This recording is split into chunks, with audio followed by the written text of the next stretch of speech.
यो eClass सिरिजको पहिलो अंशमा पनि चौथो कक्षा हो, अर्थात् सिलसिला अनुसार चौथो दिन।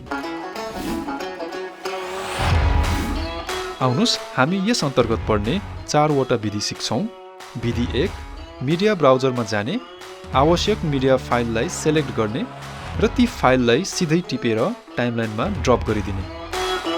विधि 2, प्रोजेक्ट प्यानलमा जम्मा गरिएका मिडिया फाइलहरूलाई सेलेक्ट गर्ने र टाइमलाइनमा ड्रप गरिदिने। विधि 3, सोर्स प्यानलदेखि फाइललाई सिधै तानेर टाइमलाइनमा ड्रप गरिदिने।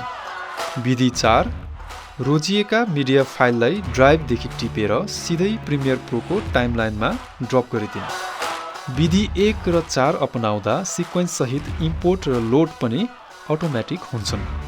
यो प्रिमियर प्रोको सुन्दर विशेषता हो। यद्यपि यी चारै विधिमा सिक्वेन्स बनाउँदा हुन आउने वा हुन सक्ने समस्या वा समाधानबारे राम्रोसित थाहा हुनु अति नै आवश्यक पर्छ। पहिलो कुरा त यसरी सिधै सिक्वेन्स बनाउँदा सिक्वेन्समा लोड गरिएका मिडिया फाइलका स्रोतहरू आफसे आफ प्रोजेक्ट प्यानलमा गएर बस्छन्।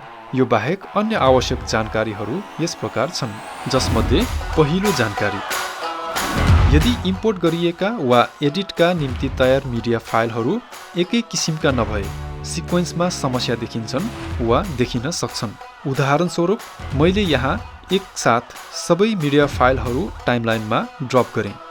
सरासर हेर्दा त कुनै समस्या देखिँदैन, तर म फेरि अर्को सिक्वेन्स बनाउँछु जहाँ म सबै फाइलहरू एक एक गरी लोड गर्छु। अब हेर्नुस्, सिक्वेन्समा समस्या देखिन थाल्यो। मसित यहाँ 2 वटा सिक्वेन्स छन् प्रोजेक्ट प्यानलमा। म यी दुईटैलाई नाम दिन्छु। एकपटक फाइलमा क्लिक गर्ने, फाइलको नाममा दोस्रो क्लिक गर्ने, नीलो सेलेक्सन देखिन्छ जहाँ म SEQ1 टाइप गर्छु र बाहिर खाली स्थानमा क्लिक गर्छु। यो विधि पीसीमा फाइल रिनेमको सर्टकट हो, तर प्रिमियर प्रोमा हामी बाहिर पीसीमा झैं किबोर्डको इन्टर चाहिँ थिच्दैनौँ, किनकि इन्टर थिच्दा यस्तो भइदिन्छ। देख्न सकिन्छ मैले भर्खरै बदलेको सिक्वेन्सका नाम। यहाँ म आफूले चाहे अनुसार सिक्वेन्स बदल्दै काम गर्न सक्छु। अब बुझौँ मैले लोड गरेका फाइलहरू सिक्वेन्समा किन समस्या देखाउँछन् त? किनकि यहाँ यी फाइलहरूमा भिन्नता छन्। प्रोजेक्ट प्यानलमा फाइल डिस्क्रिप्सन हेरौँ, यहाँ सिधै देखिन्छ। पहिलो त यी फाइलहरूका फ्रेम रेट भिन्न छन्। त्यसपछि प्यानललाई तन्काएर हेरौँ, यहाँ भिडियो साइज अर्थात् त्यसलाई डाइमेन्सन पनि भनिन्छ, जो फरक छन्। अथवा फाइलको अप्सनमा गएर प्रपर्टिजमा क्लिक गरौँ, जहाँ फाइलबारे सम्पूर्ण जानकारी दिएको छ, जसमध्ये इमेज साइज र फ्रेम रेट विशेष महत्त्वपूर्ण रहन्छ। अगाडिको भिडियोमा पनि मैले बताइसकेको छु है। यस्तै अरू फाइलहरूमा पनि हेरौँ, सबैमा अन्तर देख्न सकिन्छ। अब फेरि सिक्वेन्सतर्फ आउनुहोस्। यसरी बेग्लै विशेषताका फाइलहरू एकसाथ नयाँ सिक्वेन्स बनाउन टाइमलाइनमा लोड गर्दा सिक्वेन्समा बस्ने पहिलो फाइलकै अनुरूप सिक्वेन्स बन्छ। जस्तै सिक्वेन्स 1 फाइल 4 ले बनाएको हुँदा यो सिक्वेन्सका सबै सेटिङ फाइल 4 मै आधारित छ भने सिक्वेन्स 2 फाइल 3 कै सेटिङमा आधारित छ।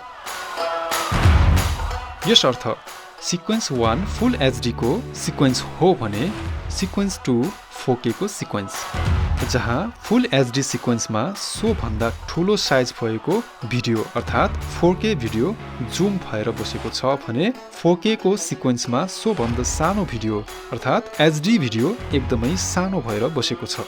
यो त भयो पहिलो जानकारी। अब दोस्रो जानकारी, प्रोजेक्ट प्यानलदेखि एकैसाथ धेरै फाइल लोड गर्दा पहिला जुन चाहिँ फाइललाई सेलेक्ट गरी सेलेक्सन बनाएको हो त्यही फाइलका आधारमा सिक्वेन्स बन्छ र सो फाइल नै सिक्वेन्समा सो समयमा लोड भएका फाइल मध्ये सबसे अगाडि बस्छ। यहाँ हेरौँ, म पहिला क्लिप 5 मा क्लिक गर्छु। अब किबोर्डमा Ctrl A थिचेर सेलेक्ट अल गर्छु। अब चाहिँ कुनै पनि फाइलमा समातेर टिप्छु र टाइमलाइनमा लोड गर्छु। यहाँ देख्न सकिन्छ क्लिप 5 मेरो यस नयाँ सिक्वेन्सको निर्माता हो, जो सबसे अगाडि छ। यो विधि बनिसकेको सिक्वेन्समा पनि काम गर्छ, तर सिक्वेन्सको सेटिङ चाहिँ त्यही रहन्छ।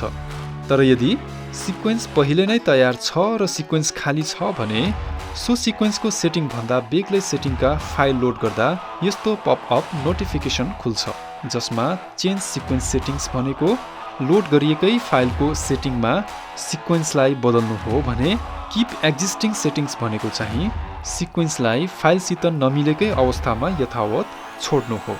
यस भिडियोको डिस्क्रिप्सनमा डेमो नाम गरेको फाइलको लिङ्क उपलब्ध गरेको छु। त्यसलाई अघिल्लो फाइल फोल्डरलाई जस्तै डाउनलोड गरी र एक्सट्र्याक्ट गरी सो अभ्यास गर्नुहोला।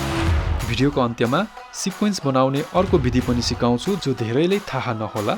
प्रोजेक्ट प्यानलमा भएको फाइलको अप्सनमा जाने र न्यू सिक्वेन्स फ्रम क्लिपमा क्लिक गर्ने अथवा केही फाइलहरू सेलेक्ट गर्ने र एकमुष्ट सोही उपाय लगाएर नयाँ सिक्वेन्स बनाउनुका साथै लोड गर्ने। हामी यसपछिको भिडियोमा फाइल लोड गर्न सिक्छौँ। कृपया प्रोजेक्टलाई सेभ गर्न नभुल्नु।